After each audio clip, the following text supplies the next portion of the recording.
বউ কয় কারে ভালোবাসো, আমারে না তোমার মারে। মা কয় কারে চাস, আমারে না তোর বউরে। মাঝখান দিয়ে আমগো জীবন তেজপাতা, ঠিক কিনা?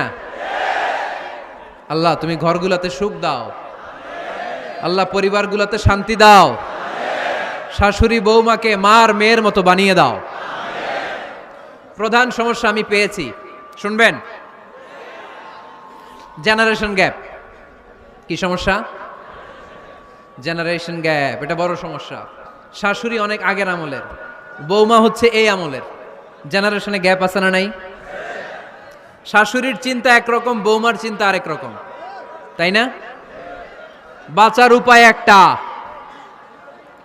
Mutual understanding. কেউ কারো উপর খবরদারিত্ব করতে চাইবেন না। শাশুড়ি চায় আমার কথা মতো চলবে বাড়ি, বৌমা কয় আমি আইছি আমার উপরে কথা নাই। দ্বন্দ্ব আছে না নাই? না। পাড়াডগারের শাশুড়ি আম্মারা মেহেরবানি করে বউদের উপর অত্যাচার করবেন না। বউরা আপনার মেয়ের মতো। অনেক মা, এই মজার কথা শোনো, মজার কথা, এদিকে তাকাও। অনেক মা ছেলের প্রশ্ন করে, আমি তোরে এত কষ্ট করে লালন পালন করলাম, আর বিয়ে করার পরে বউ তোর আপন হয়ে গেল। এরকম একটা কমন প্রশ্ন আছে না নাই? তো এক চালাক ছেলে মারে উত্তর দিছে, মা তুমি মা ডাক শোনার জন্য জীবনে কি কষ্টটাই না করছো। আমারে তুমি 10 মাস 10 দিন পেটে ধারণ করছো, এত বড় বস্তা, খাইতে পারতা না, টয়লেটে যাইতে পারতা না, খালি বমি করতা, ওষুধ খাইতা। 10 মাস পেটে ধারণ করলা, 2 বছর দুধ খাওয়াইলা, আমার পেশাব পায়খানা পরিষ্কার করলা। এরপর 2 বছর বয়সে, 3 বছর বয়সে আমার মুখে বোল ফুটলো, তখন আমি তোমারে ডাকতে শুরু করলাম মা মা। এই মা ডাক শোনার জন্য তুমি এত কষ্ট করলা, আর পরের বাড়ির মাইয়া বাড়িতে আইসাই তোমারে ডাকা শুরু করছে মা মা। তো যেই লোক তোমারে মা ডাকে তারে আমি ভালোবাসবো না কেন মা?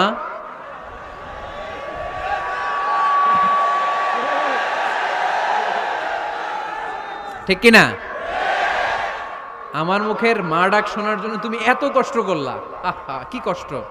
আর পরের বাড়ির চিনি না জানি না এক মেয়ে এসেই তোমার ডাকা শুরু করছে মা মা। তো যে আমার মারে মা ডাকে তার স্থান তো আমার হৃদয়ে, ঠিক কিনা? প্রথমে শাশুড়ি আম্মারা শোনেন, মহিলা প্যান্ডেলের শাশুড়িরা, ছেলের বউয়ের উপর রাগ করেন না। আপনার অনেক অভিজ্ঞতা আছে, বৌমার কোনো অভিজ্ঞতা আছে? নতুন এক্সপেরিয়েন্স নাই। বৌমাকে একটু সময় দেন, একটু গুছায় নিতে দেন, পারবে। রান্না ভালো হয় না, পারবে।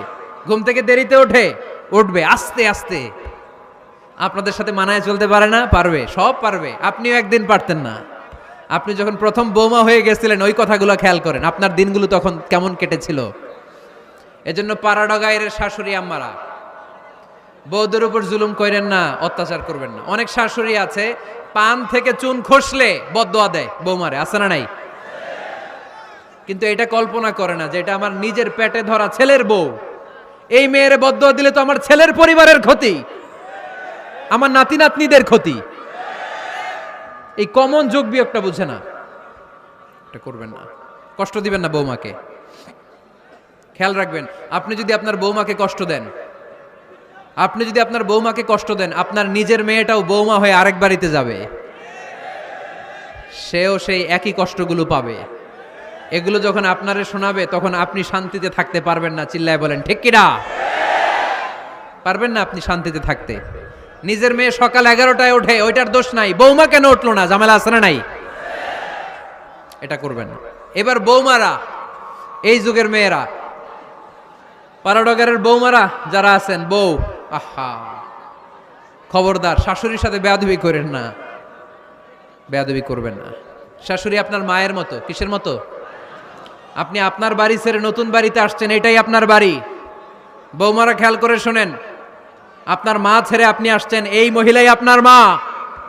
বাবা ছেড়ে দিয়ে আসছেন, এই শ্বশুরই আপনার বাবা। আজকে আপনার শাশুড়ির সাথে আপনি যা যা করবেন, আপনার শেষ বয়সে আপনার নিজের ছেলেটারে যখন বিয়ে দিবেন, আপনার ছেলের বৌমাও আপনার সাথে তা তাই করবে। টিট ফর ট্যাট, ইট্টি মারলে পাটকেলটি খেতে হয়, ঠিক কিনা? আজকে আপনার শাশুড়ি আম্মার সাথে যে আচরণ করবেন, আপনি যখন বয়স্কা হবেন আপনার ছেলের বউ এসে আপনার সাথে ওই আচরণই করবে, জমা থাকবে ওইটা। কারণ প্রকৃতির একটা মাইর আছে, ওইটা আসল মাইর। The nature has its own return. প্রকৃতির খেলা বড় খেলা। একদিন আপনার বৌমা এটা আপনারে ফেরত দিবে সুদে আসলে, ঠিক কিনা? এজন্য খবরদার, খবরদার। শাশুড়ির দোয়া নেন, পাশে আম্মা নাই, এটা আপনার আম্মা।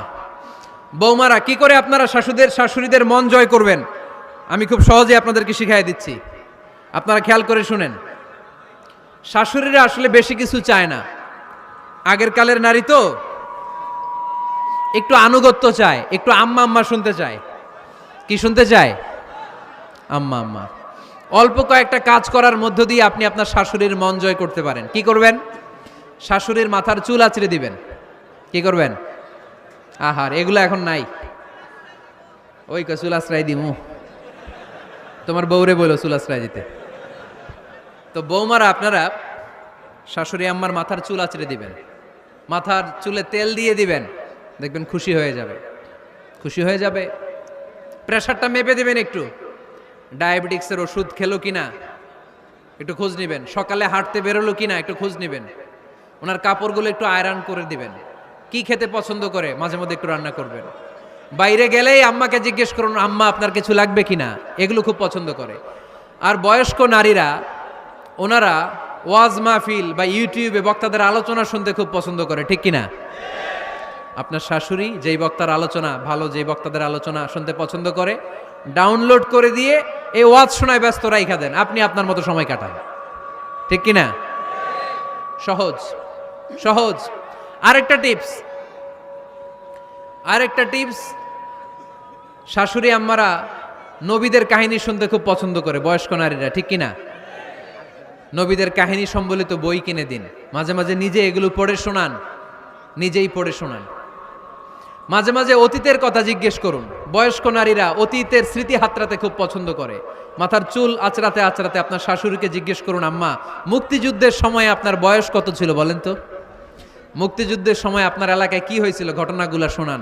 ঘটনা বলতে শাশুড়িরা খুব পছন্দ করে, আছে না নাই? দেখবেন বয়স্ক নারীরা, পুরুষরা অতীতকালের গল্প বলতে পছন্দ করে। একবার জিজ্ঞেস করবেন, আম্মা বিয়ের সময় আপনার বয়স কত ছিল, বিয়ের সময় আপনি দেখতে কেমন ছিলেন। বিয়ার কথা যখন কইবেন দেখবেন ওই দিন বুড়ি মাগার জোয়ান হয়ে গেছে গা, ঠিক কিনা? শাশুড়ি আম্মারা এগুলো খুব পছন্দ করে, স্মৃতি হাতড়াতে। তখন বলবে যে, মা বিয়ের সময় আমার বয়স ছিল মাত্র 12, তোমাদের তো এই সময় দেরি করে বিয়ে হয়, আমাদের বিয়ে হতো অনেক আগে, আমার মাথায় অনেক চুল ছিল, এখন আর নাই, আমি আমার গ্রামে সবচেয়ে সুন্দরী মেয়ে ছিলাম। এগুলো শোনাবে আপনারে। এইভাবে নানাভাবে আপনি চাইলেই আপনার শাশুড়ি আম্মার মন জয় করতে পারেন। এভাবে আস্তে আস্তে যদি আপনার শাশুড়ি আম্মার হৃদয়ে আপনি জায়গা করে নিতে পারেন, দেখবেন আপনার শাশুড়ি আপনারে ছাড়া কিছুই বোঝে না। আওয়াজ করে বলতে হবে, ঠিক কিনা? তাহলে 9 নাম্বার যে টিপসটা বললাম, সবাই সবাইকে রেসপেক্ট করব, কেউ কারো দোষ খুঁজবো না। শাশুড়ি বৌমাকে নিজের মেয়ের মতো ভাববো, বৌমারা শাশুড়িকে নিজের মায়ের মতো ভাববে, ঠিক কিনা? সর্বশেষ কথা, 10 নাম্বার পয়েন্ট, পরিবারের সবাই সবার জন্য দোয়া করব। রাজি আছেন তো? সবাই সবার জন্য দোয়া করতে রাজি আছেন? রব্বুল আলামিন শিখায় দিলেন কি দোয়া করবেন। রব্বানা হাব লানা মিন আজওয়াজিনা ওয়া যুররিয়াতিনা কুররাতা আ'য়ুন ওয়াজআলনা লিল মুত্তাকিনা ইমামা। রব্বুল আলামিন এমন নেককার সন্তান স্ত্রী আমাদেরকে দান করেন, যাদের দিকে তাকালে আমাদের চোখগুলো ঠান্ডা হয়ে যায়। বাবা ছেলের জন্য দোয়া, ছেলে বাবার জন্য দোয়া, স্ত্রী স্বামীর জন্য দোয়া, স্বামী স্ত্রীর জন্য দোয়া। আমরা সবাই সবার জন্য দোয়া করব। রাজি আছেন তো? আমাদের ফ্যামিলিগুলো সুখী সমৃদ্ধ হোক, আমরা চাই কি চাই না? এই যে 10টা টিপস আপনাদের সাথে শেয়ার করলাম, এগুলো ফ্যামিলিতে অ্যাপ্লাই করতে পারবেন? পারবেন? কারা কারা অ্যাপ্লাই করার চেষ্টা করবেন হাত তুলে আল্লাহর দেখান। লিল্লাহে তাকবীর, লিল্লাহে তাকবীর, লিল্লাহে তাকবীর।